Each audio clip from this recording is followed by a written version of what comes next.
আন্তর্জাতিক বাণিজ্যের ইতিহাসে ডেভিড রিকার্ডো 1817 সালে তার on the principles of political economy and taxation গ্রন্থে তুলনামূলক সুবিধা তত্ত্ব থিওরি অফ কম্পারেটিভ অ্যাডভান্টেজ প্রদান করেন। এটি অ্যাডাম স্মিথের পরম সুবিধা তত্ত্বের একটি উন্নত সংস্করণ। 1. তুলনামূলক সুবিধা তত্ত্বের মূল বক্তব্য। রিকার্ডোর মতে, একটি দেশ যদি অন্য দেশের তুলনায় দুটি পণ্য উৎপাদনেই দক্ষ হয়, অর্থাৎ পরম সুবিধা থাকে, তবু তাদের মধ্যে বাণিজ্য হওয়া সম্ভব।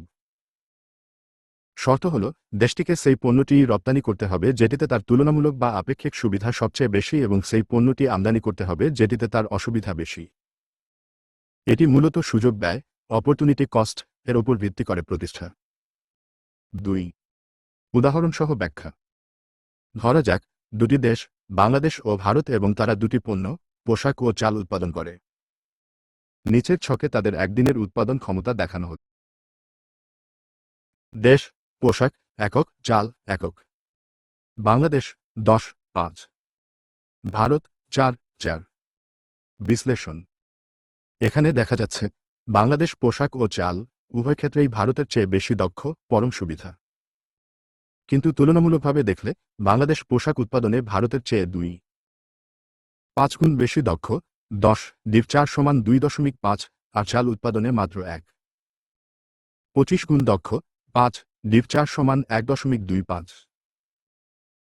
অন্যদিকে ভারত দুটি পণ্যেই পিছিয়ে থাকলেও চাল উৎপাদনে তার পিছিয়ে থাকার হার কম। ফলাফল, রিকার্ডোর তত্ত্ব অনুযায়ী বাংলাদেশ কেবল পোশাক উৎপাদনে বিশেষায়ন করবে এবং ভারত কেবল চাল উৎপাদন করবে। এরপর তারা নিজেদের মধ্যে বাণিজ্য করলে উভয় দেশই বেশি পণ্য ভোগ করতে পারবে। 3. তত্ত্বের অনুমিত শর্তাবলী। রিকার্ডো এই তত্ত্বটি প্রমাণের জন্য কিছু শর্ত ধরে নিয়েছিলেন।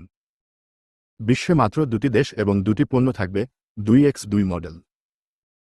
শ্রমী উৎপাদনের একমাত্র উপাদান লেবার থিওরি অফ ভ্যালু। পরিবহন খরচ শূন্য ধরা হয়।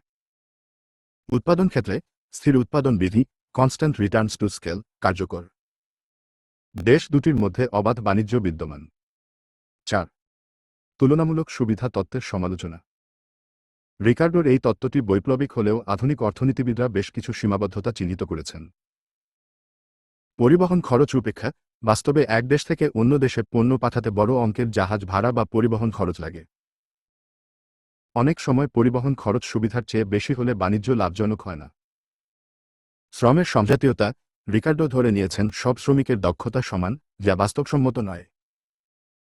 এক এক দেশের শ্রমিকের দক্ষতা ও মজুরি এক এক রকম হয়। উৎপাদনের উপকরণের সীমাবদ্ধতা। রিকার্ডো কেবল শ্রমকে উৎপাদনের উপাদান ধরেছেন, কিন্তু আধুনিক উৎপাদনে মূলধন, প্রযুক্তি এবং জমির ভূমিকাও অত্যন্ত গুরুত্বপূর্ণ। স্থির উৎপাদন বিধি। এই তত্ত্ব অনুযায়ী উৎপাদন বাড়লে খরচ একই থাকে, কিন্তু বাস্তবে উৎপাদন বাড়লে ক্রমহ্রাসমান উৎপাদন বিধি কার্যকর হতে পারে, ফলে উৎপাদন খরচ বেড়ে যেতে পারে। অবাধ বাণিজ্যের অনুপস্থিতি। বাস্তবে দেশগুলো সংরক্ষণবাদ, প্রোটেকশনিজম, শুল্ক, ট্যারিফ এবং কোটা আরোপ করে, ফলে তত্ত্বীয় সুবিধা বাস্তবে পাওয়া যায় না। পূর্ণ নিয়োগের অভাব। রিকার্ডো ধরে নিয়েছেন দেশে পূর্ণ নিয়োগ ফুল এমপ্লয়মেন্ট বিদ্যমান, কিন্তু বেকারত্ব থাকলে শ্রমিকের সুযোগ ব্যয় হিসাব বদলে যায়। উপসংহার। সীমাবদ্ধতা থাকা সত্ত্বেও আন্তর্জাতিক বাণিজ্যের ভিত্তি বুঝতে রিকার্ডোর এই তত্ত্বটি এখনও অপরিহার্য।